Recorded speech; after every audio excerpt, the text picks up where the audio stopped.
भारत जे पाकिस्तान में 20 साला स्पॉन्सर्ड दहशतगर्दीअ जा सबूत अवाम आॾो पेश। खुशदार बस हमले जे ज़िम्मेवारनि खे इंसाफ़ जे कटहरे में आणण जो अज़म। DGISPR ऐं वफ़ाक़ी घरू सेक्रेटरी भारत जे प्रॉक्सी वार खे फितनतुल हिंदुस्तान जो नालो ॾेई छॾियो। वफ़ाक़ी घरू सेक्रेटरी चयो त वज़ीर-ए-आज़म शहबाज शरीफ़ नेशनल एक्शन प्लान जे नएं सिर जोड़जक कई आहे। दहशतगर्दनि खे ख़त्म कयो वेंदो।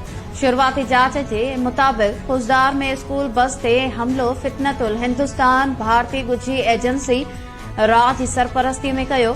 ऑपरेशन सिंदूर में बुरी तरह नाकामीअ खां पोइ भारत हाणे दहशतगर्द प्रॉक्सीज़ खे बलोचिस्तान में दहशतगर्दीअ जी कार्रवाइनि जो हुकुम ॾिनो आहे।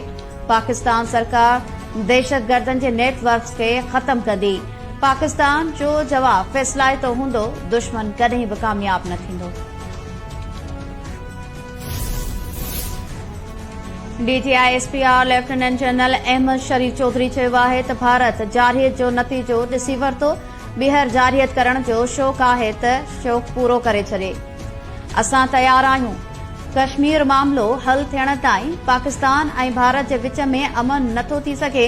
कश्मीर जे मामले में पाकिस्तान ऐं भारत सां गॾु चीन बि हिकु धुर आहे।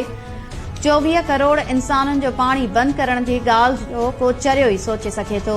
दहशतगर्दनि खे मुंहुं ॾियण खां सवाइ को बि रस्तो नाहे। सिक्योरिटी फोर्सिस रोज़ानो 150 खां वधीक इंटेलिजेंस बेस्ड ऑपरेशन करे रही आहे। भारतीय इरादनि जो इल्मु हो, इन करे महरकाई हक़ जे दौरान हिकु बि फ़ौजी बलोचिस्तान मां न हटायो वियो। जंहिं दौरान भारत ड्रोन मोकिलिया, उन राति बि बलोचिस्तान में 5 दहशतगर्द मारिया विया।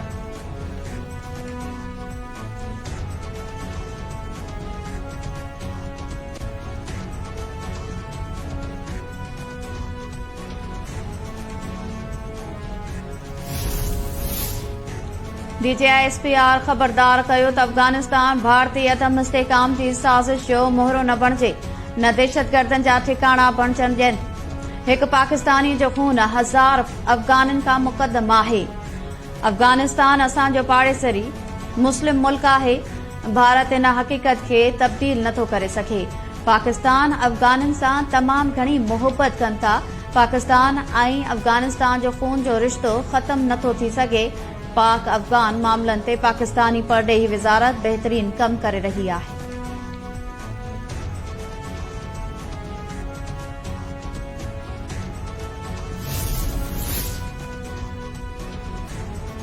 DGISPR फितनतुल हिंदुस्तान जे 20 सालनि जी स्टेट स्पॉन्सर्ड दहशतगर्दीअ जो रिकॉर्ड अवाम अॻियां पेश कंदे चयो त फितनतुल हिंदुस्तान बलोचिस्तान जी तरक़ीअ जो दुश्मन आहे। दहशतगर्दनि खे बि ख़बर आहे त हू कॾहिं बि बलोचिस्तान खे धार नथा करे सघनि। बलोची असांजा भाइर ऐं असांजी दिलि जो टुकड़ो आहिनि। फितनतुल हिंदुस्तान बलोचिस्तान में मासूम शहरनि खे क़तल करे रहियो आहे। 14 फ़रवरी ते हरनाई में 10 ॼणनि खे शहीद कयो वियो। 11 मार्च ते जाफर एक्सप्रेस में औरतुनि ऐं ॿारनि समेत 30 खां वधीक शहरनि खे शहीद कयो वियो।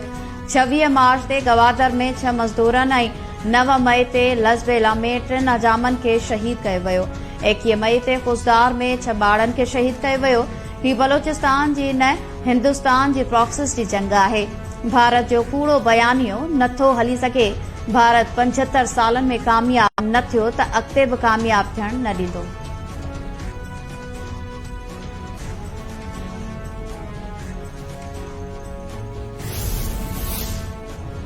खुशदार में स्कूली बस ते भारतीय स्पॉन्सर्ड हमले में ज़ख़्मी थियल वधीक 2 शागिर्द शहीद। दहशतगर्द हमले में शहीद शागिर्दनि जो अंग छती वियो। सिक्योरिटी ज़रियनि मूजिब दहशतगर्दनि जे हमले में ज़ख़्मी थियल शागिर्द हैदर ऐं मलाइका ज़ख़्मनि जी सट न सहंदे शहीद थी वियो। दहशतगर्दनि जे हमले में शहीद थियलनि में 4 शागिर्दियाणियूं ऐं 1 शागिर्द शामिल। सिक्योरिटी ज़रियनि मूजिब भारत ज़िलत भरी शिकस्त खां पोइ भारत बुज़दिलाणियुनि कार्रवाइनि ते लही आयो आहे। बलोचिस्तान ऐं केपी में दहशतगर्दी ऐं बदअमनी पखेड़ण लाइ पंहिंजी प्रॉक्सिस खे इस्तेमाल करे रहियो आहे। मासूम ॿारनि जो रत जो हिसाब फितनतुल हिंदुस्तान ऐं संदन सहूलतकारनि खां वरितो वेंदो।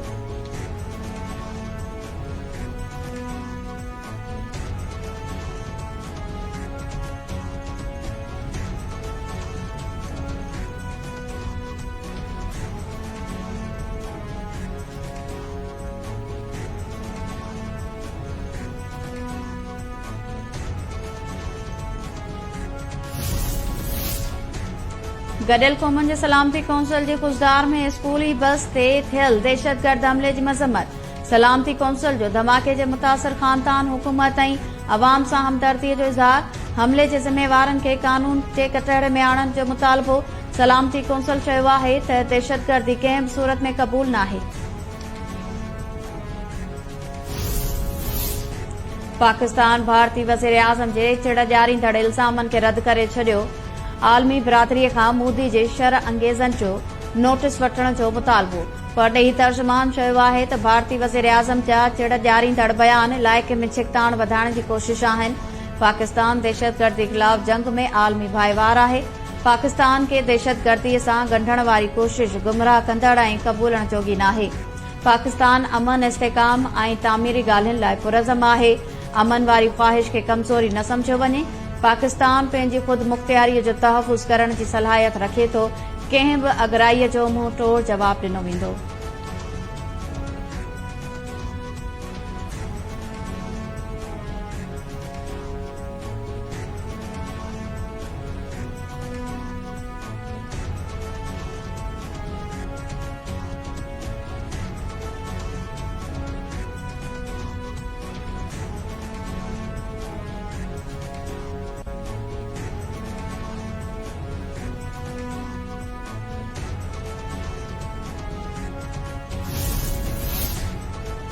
वज़ीर आज़म शहबाज शरीफ सां पीपी चेयरमैन बिलावल भुट्टो ज़रदारी जी सरबराहीअ में वफ़द जी मुलाक़ात। बिलावल भुट्टो ज़रदारी दुनिया जे अहम मुल्कनि जी राजधानियुनि में पाकिस्तान जो मौक़िफ़ रखण ऐं भारतीय अगराई ऐं चिड़ ॾियारींदड़ एजेंडा खे वाइको करण बाबति रहनुमाई वरिती। वज़ीर आज़म जो चवणु हो त उमीद आहे त अव्हां जी क़यादत में वफ़द पाकिस्तान जो मौक़िफ़ ऐं बयानियो भरपूर ऐं असराइते अंदाज़ में दुनिया आॾो रखंदो। बिलावल भुट्टो ज़रदारी क़ौमी सफ़ारती कम जे हवाले सां मथस एतमाद करण ते वज़ीर आज़म जा थोरा मञा। मुलाक़ात में सेनेटर शेरी रहमान, हिना रबानी घर, नायब वज़ीर आज़म ऐं परॾेही वज़ीर इसाक डार, वज़ीर आज़म जो सलाहकार राणा सनाउल्ला, मुस्तदिक मलिक ऐं तारिक फातमी बि मौजूद हुआ।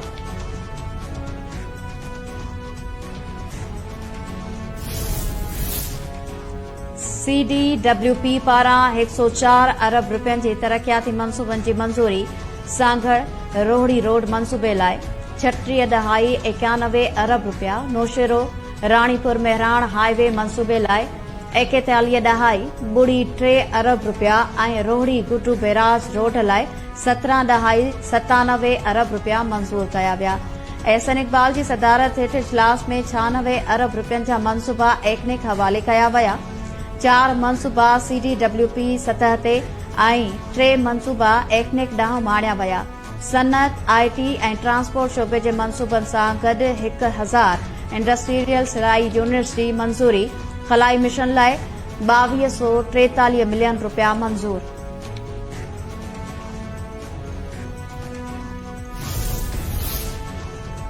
परॾेही वज़ीर इसाक डार जो सऊदी हम मनसब शहज़ादा फैसल बिन फरहान सां राब्तो। परॾेही तर्जुमान मूजिब ॿिन्ही अॻवाणनि ॿितरफ़नि लाॻापनि जे समूरनि रुखनि जो जाइज़ो वरितो। ॿिन्ही अॻवाणनि ख़िते जी मौजूदा सूरतहाल ते बि ख़यालनि जी ॾे वठि कई। समूरनि शोबनि में ॿितरफ़नि लाॻापनि खे मज़बूत बणाइण जो अज़म वरजायो।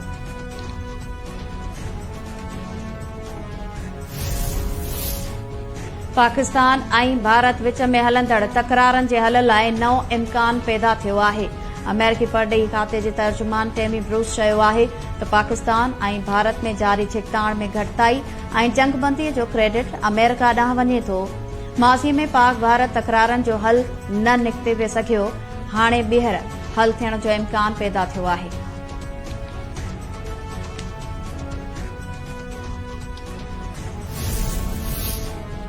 हुकूमत जो कम बिजली विराईंदड़ कंपनियुनि खे हलाइण नाहे, 3 सालनि में निजकारी कई वेंदी।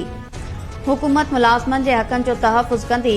सेनेट जे तवानाई बाबति कमेटी जे इजलास खे ब्रीफिंग ॾींदे तवानाई वारे वफ़ाक़ी वज़ीर अवैस लगारी चयो त बक़ाया जी मद में 161 अरब रुपया सूबनि खां वठणा आहिनि।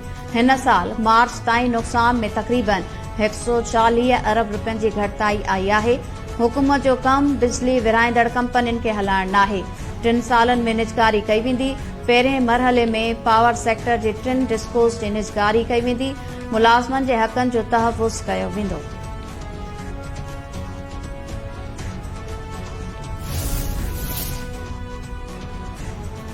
बलूचिस्तान में दहशतगर्दनि खे भारत खां फंडिंग मिली रही आहे।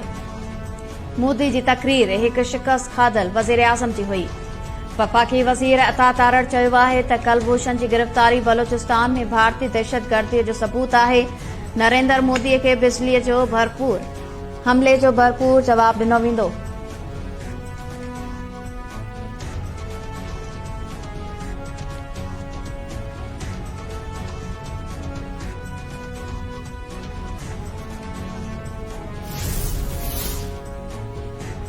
IMF पघारदार तबके खे रिलीफ हुकूमती ख़र्च घटाइण सां मशरूत करे छडि॒यो।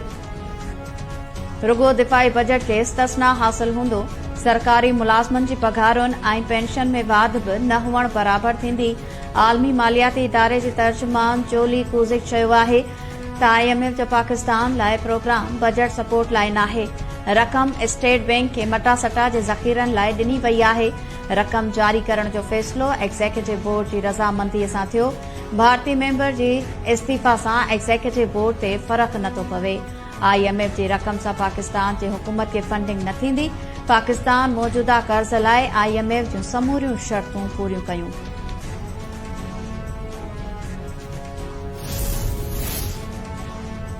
पाकिस्तान जे दौरे ते पहुतल IMF वफ़द जे सदर आसिफ अली ज़रदारी सां मुलाक़ात। पाकिस्तान जी मुआशी सूरतहाल ऐं IMF जे जारी प्रोग्राम ते ॻाल्हियूं। सदर आसिफ अली ज़रदारी पाकिस्तान जी मुआशी तरक़ीअ में IMF प्रोग्राम जी वाखाण कंदे चयो त IMF प्रोग्राम पाकिस्तान जे मुआशी इस्तेहकाम लाइ मददगार साबित थींदो ऐं मुआशी तरक़ीअ खे हथी मिलंदी। वफ़द पाकिस्तान में मुआशी सुधारण ऐं IMF प्रोग्राम ते थींदड़ अमल दरामद ते इत्मीनान जो इज़हार कयो।